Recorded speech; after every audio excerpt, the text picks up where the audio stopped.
नमस्कार दोस्तों, मैं एस के चौधरी क्लास वाला के यूट्यूब चैनल पर आपका हार्दिक स्वागत करता हूं। आज अपन बात करते हैं परमाणु के मूलभूत कण के बारे में। उससे पहले परमाणु की हिस्ट्री के बारे में अपन बातें करते हैं कि परमाणु की खोज किसने की, परमाणु की खोज की शुरुआत कहाँ से हुई थी। परमाणु है जिसको आप बोलते हो एटम। एटम है। एटम के बारे में सबसे पहले 500 बीसी इंडियन फिलोसोफर महर्षि कणाद ने पहले ही बता दिया था। इसके बाद में यूनानी दार्शनिक था, उसने भी इसके बारे में बताया था। उसके बाद में 18 सेंचुरी तक इसके ऊपर कोई डिस्कवरी नहीं हुई, कोई कार्य नहीं हुआ। 18 सेंचुरी के एंड में डाल्टन भाई साहब आए थे, जिन्होंने इसके बारे में बताया। और इसके ऊपर डाल्टन ने अपनी एक थ्योरी दी थी जिसको कहा जाता है Dalton's atomic theory. Dalton's atomic theory.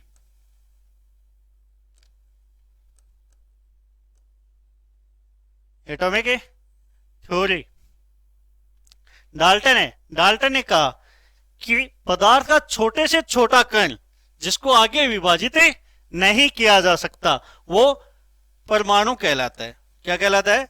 परमाणु। कि आपके पास पदार्थ है, पदार्थ को कंटिन्यू क्या कर रहे हो, लगातार विभाजित कर रहे हो, और विभाजित करने पर लास्ट में एक स्टेज ऐसी आती है जिसपे आगे आप उसको विभाजित नहीं कर सकते, तो वो छोटे से छोटा पार्ट है वो कहलाता है परमाणु,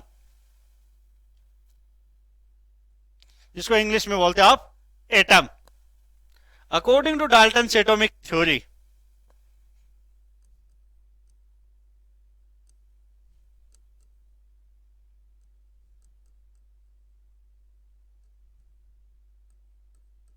थ्योरी डाल्टन ने क्या कहा कि एटम है वो स्मॉलेस्ट पार्टिकल है। स्मॉलेस्ट पार्टिकल है कि नेचर में कोई भी मेटल है, मेटल का स्मॉलेस्ट पार्टिकल है वो कौन सा होगा? एटम होगा।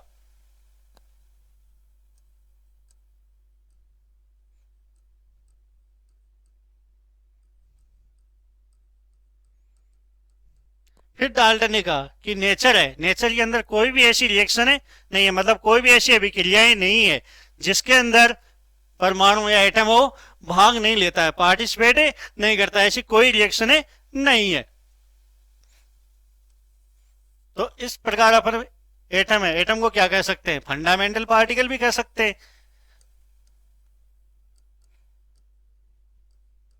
मेंटल पार्टिकल जो नेचर में प्रेजेंट जितने भी अभिक्रियाएं हैं उनमें पार्टिसिपेट करता है। नेचर में प्रेजेंट जितनी अभिक्रियाएं हैं वो किससे कारण कंप्लीट होती है? एटम के कारण। किसके कारण?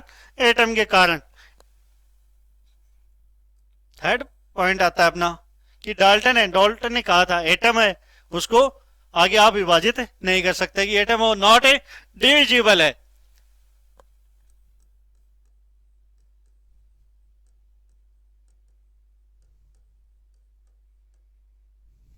नॉट ए डिविजिबल है कि एटम को आप आगे विभाजित नहीं कर सकते, डिवाइड नहीं कर सकते।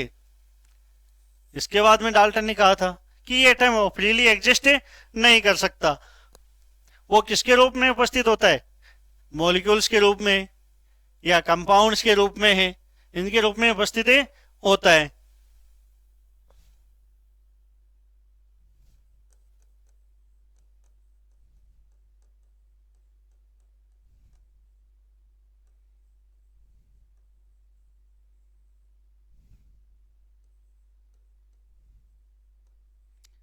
डाल्टन की एटॉमिक थ्योरी के बेसिस पे डाल्टन ने क्या कहा था कि फंडामेंटल पार्टिकल है। एटम क्या है? फंडामेंटल पार्टिकल है। दूसरा कहा कि स्मॉलेस्ट पार्टिकल है। हमने कहा भाई साहब ठीक है, आगे तो उन्होंने कहा कि एटम नॉट डिविजिबल है, मतलब आगे उसको विभाजित नहीं कर सकते। तो हमने कहा और, तो उन्होंने कहा एटम है वो क्या नहीं कर सकता? फ्रीली एग्जिस्ट नहीं हो सकता। फिर डाल्टन की एटॉमिक थ्योरी के बाद में एंड 19th सेंचुरी के एंड में, end of 19th century, atom है, एटम के अंदर 19वीं सेंचुरी के एंड के अंदर एटम है, एटम के अंदर क्या किया गया, एक ब्लास्ट किया गया, मतलब इसका न्यूक्लियर फ्यूजन किया गया।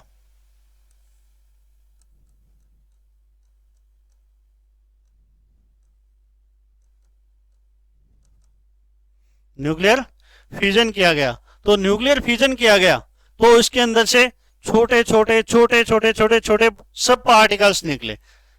लाइक दैट इन सब पार्टिकल्स में कौन से थे, सबसे पहले आया इलेक्ट्रॉन, उसके बाद proton, neutron, meson,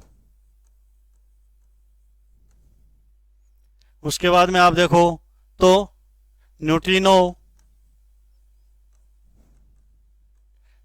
neutrino neutrino के बाद में आप देख सकते हो अल्फा, बीटा, गामा, डेल्टा, इस प्रकार टोटल मिला के 34 सब पार्टिकल से रिलीज हुए। तो कोई भी एटम हो, कोई भी एटम हो, उस एटम में मैक्सिमम है ज्यादा से ज्यादा 34 सब पार्टिकल से प्रेजेंट हो सकते हैं। अब बात करें, देखें कि 19वीं सेंचुरी के एंड में एटम था, एटम का क्या हो गया, डिवीजन हो गया, एटम्स का डिवीजन हो गया। तो अब आते हैं डाल्टन्स की थ्योरी पे। डाल्टन ने क्या कहा था कि एटम है वो स्मॉलेस्ट पार्टिकल है, डिवीजन भी हो गया। दूसरा क्या कहा कि नॉट डिविजिबल है। तो ये थ्योरी, ये पॉइंट था डाल्टन की एटॉमिक थ्योरी का, डाल्टन की एटॉमिक थ्योरी का ये पॉइंट क्या हो गया, कैंसिल आउट हो गया। फिर डाल्टन ने क्या कहा, स्मॉलेस्ट पार्टिकल है, जबकि एटम का डिवीजन हुआ तो स्मॉलेस्ट पार्टिकल काफी रिलीज हुए थे, लाइक दैट 34 पार्टिकल्स रिलीज हुए थे, इनमें प्रोटॉन, न्यूट्रॉन, इलेक्ट्रॉन, मेसॉन, इतने छोटे छोटे पार्टिकल से रिलीज हुए थे। तो स्मॉलेस्ट पार्टिकल है, ये पॉइंट भी रिजेक्ट हो गया। तो इन 2 पॉइंट के कैंसिल आउट होने के बाद में डाल्टन की एटॉमिक थ्योरी है, इसको रिजेक्ट कर दिया गया था। बट डाल्टन की एटॉमिक थ्योरी का एक पॉइंट है, वो अभी भी क्या है, करेक्ट है, वो है फंडामेंटल पार्टिकल। फंडामेंटल पार्टिकल, इन फंडामेंटल पार्टिकल की बात करें अपन तो नेचर के अंदर प्रेजेंट कोई भी रिएक्शन है, नेचर के अंदर प्रेजेंट है कोई भी रिएक्शन है, उस रिएक्शन में एटम है वो पार्टिसिपेट करते हैं, एटम से पार्टिसिपेट करते हैं। जैसे आप हाइड्रोजन है H2 और Cl2 की रिएक्शन करवाते हो तो इनके बिटवीन जो केमिकल बॉन्ड का फॉर्मेशन होता है, केमिकल बॉन्ड का फॉर्मेशन होता है, वो किसके कारण होता है, इलेक्ट्रॉन के कारण होता है। किसके कारण, इलेक्ट्रॉन के कारण। अकेला इलेक्ट्रॉन है कि हाइड्रोजन का इलेक्ट्रॉन है, इलेक्ट्रॉन जाके रिएक्ट थोड़ी कर लेगा, इलेक्ट्रॉन रिएक्ट नहीं करेगा, उसको भी क्या चाहिए, एक सपोर्ट चाहिए, उसको भी क्या चाहिए, एक सपोर्ट चाहिए। जैसे हाइड्रोजन है, हाइड्रोजन साथ रहेगा तो इजीली क्या कर लेगा, बॉन्ड का फॉर्मेशन कर लेगा। तो डाल्टन का ये फंडामेंटल पार्टिकल है, ये करेक्ट पॉइंट है, आज भी प्रेजेंट है।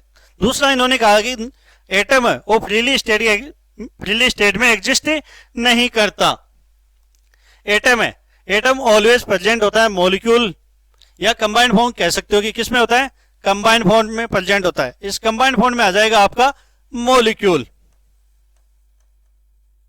कंपाउंड है, इन फॉर्म में ये प्रेजेंट होता है। बट रिएक्शन के दौरान कोई भी अभिक्रिया है, विक्रिया के दौरान एटम है, एटम ही क्या करता है, रिएक्ट करता है। बात करें एटम के साइज के बारे में, जैसे आप मानते हो कि जैसे क्या ये क्रिकेट का ग्राउंड है, क्रिकेट का ग्राउंड है, इस क्रिकेट के ग्राउंड में एक मक्खी बैठी हुई है। तो एटम की साइज की बात करें तो एक मक्खी बैठी हुई है, तो मक्खी का आकार क्या है, एक एटम है। या और आप कह सकते हो जैसे कोई मकान है, मकान के अंदर आप बात करें, एटम की बात करें तो एटम क्या है, एक छोटी जो ईंट आप यूज करते हो, काम में लेते हो, वो ईंट क्या है, एटम है। क्या है, एटम है। अब अपन ने देखा था कि एटम है, एटम का अपन ने क्या करवाया था, न्यूक्लियर फ्यूजन करवाया था, न्यूक्लियर फ्यूजन करवाया था। तब इसमें टोटल मैक्सिमम 34 सब पार्टिकल रिलीज हुए थे। इन सब पार्टिकल में मोस्ट इंपोर्टेंट सब पार्टिकल्स है, मोस्ट इंपोर्टेंट सब पार्टिकल्स है, वो होते हैं प्रोटॉन, न्यूट्रॉन और इलेक्ट्रॉन। ये 3 पार्टिकल्स क्या होते हैं, सब पार्टिकल्स इंपॉर्टेंट है। मोस्टली इलेक्ट्रॉन, प्रोटॉन और न्यूट्रॉन। अपन बात करें आगे कि न्यूक्लियर फ्यूजन करवाया अपन ने, तो रिलीज हुए थे इलेक्ट्रॉन,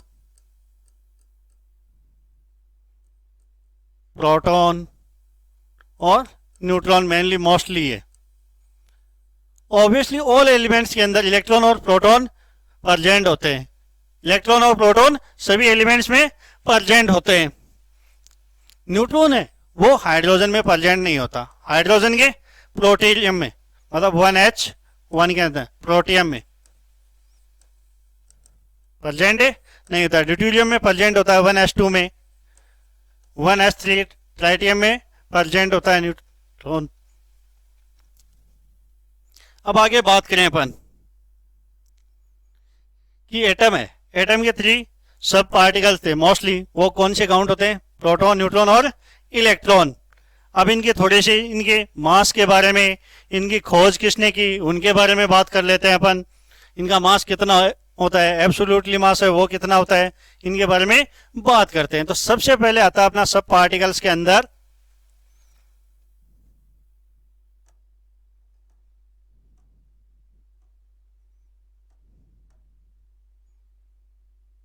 इलेक्ट्रॉन। इलेक्ट्रॉन है, इलेक्ट्रॉन को अपन रिप्रेजेंट करते हैं स्मॉल ई से और A-1 नॉट से। इलेक्ट्रॉन है, इलेक्ट्रॉन प्रेजेंट होता है एटम के अराउंड सेल्स में। ये अपना एटम है,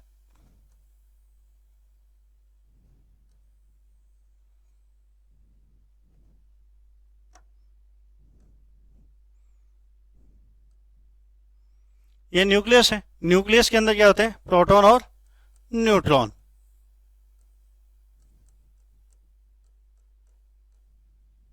और न्यूक्लियस के अराउंड ये सेल्स प्रेजेंट होती हैं,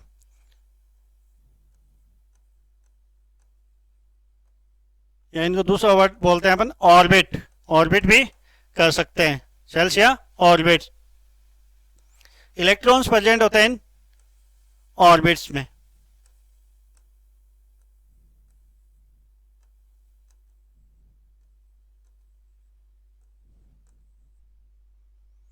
प्रोटॉन और न्यूट्रॉन है वो न्यूक्लियस में प्रेजेंट होने के कारण इनको न्यूक्लियन भी कह सकते हैं। क्या कह सकते हैं? न्यूक्लियन। इलेक्ट्रॉन है प्रेजेंट होते हैं सेल्स या ऑर्बिट्स में। किसमें? ऑर्बिट्स के अंदर। इलेक्ट्रॉन है, इलेक्ट्रॉन की डिस्कवरी वो की थी जे थॉमसन ने, जे थॉमसन ने। और नोमेनक्लेचर है वो किया था स्टोनी ने। किसने? स्टोनी ने किया था। अपन अब बात करते हैं इलेक्ट्रॉन पे प्रेजेंट एब्सोल्युटली चार्ज के बारे में। उससे पहले बता दूं कि इलेक्ट्रॉन है इस पे चार्ज प्रेजेंट होता है negative charge, negative charge present होता है। अब एब्सोल्युटली चार्ज की बात करें,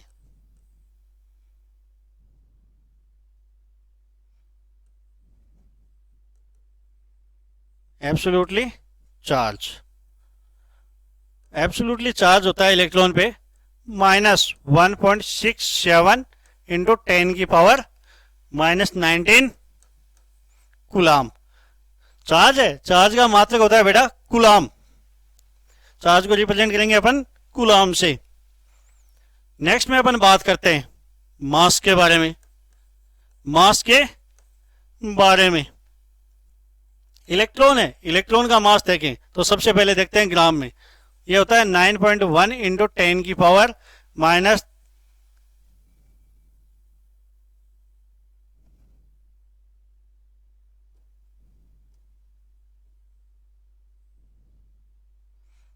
-28 ग्राम। किलोग्राम में कन्वर्ट करेंगे तो 1000 से डिवाइड कर देंगे तो ये हो जाएगा 9.1 इंटू 10 की पावर -31 किलोग्राम। इसके बाद में अपन बात करें एमयू में मास की, तो इसका एमयू में मास होता है 0.00054 AMU। ये था अपना फर्स्ट सब एटॉमिक पार्टिकल इलेक्ट्रॉन। अब अपन बात करते हैं नेक्स्ट सब एटॉमिक पार्टिकल प्रोटॉन के बारे में। सेकंड पार्टिकल सब एटॉमिक पार्टिकल आता है प्रोटॉन, जिसको आप रिप्रेजेंट करते हो स्मॉल पी से, स्मॉल पी से या और से।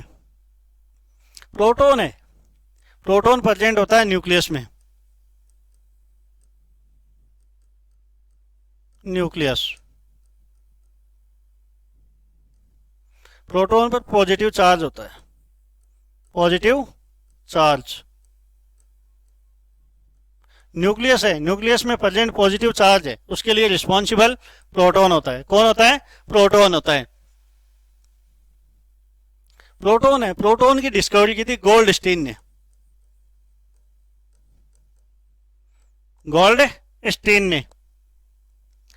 अब आगे बात करें प्रोटॉन पर प्रेजेंट, प्रोटॉन पर प्रेजेंट एब्सोल्युटली चार्ज की, एब्सोल्युटली चार्ज की। तो प्रोटॉन पे एब्सोल्युटली चार्ज है, वो होता है प्लस 1.6 इंटू 10 की पावर माइनस 19 कूलाम की चार्ज है। चार्ज को अपन रिप्रेजेंट करते हैं किसके अंदर? कूलाम में। किसमें? कूलाम में करते हैं अपन। बात करें अपन प्रोटॉन के मास के बारे में, प्रोटॉन के मास के बारे में। प्रोटॉन का मास देखते हैं सबसे पहले ग्राम के अंदर, 1.6726 इंटू 10 की पावर माइनस 24 ग्राम। किलोग्राम में कन्वर्ट करोगे तो 1000 से डिवाइड कर दोगे तो ये हो जाएगा 1.6726 इंटू 10 की पावर माइनस 27 किलोग्राम, माइनस 27 है किलोग्राम। अब अपन बात करें इसकी एमयू में, एमयू में मास हो जाएगा 1.0000879 AMU, AMU।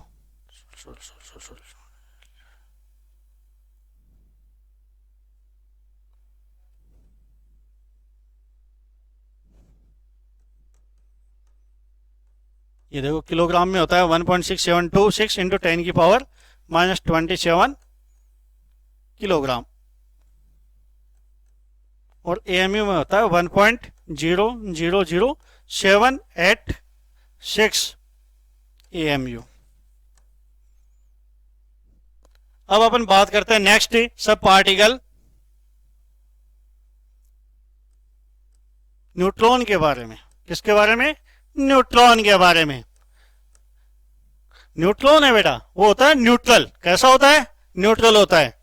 उसको अपने किसी चार्ज का कोई परवाह नहीं।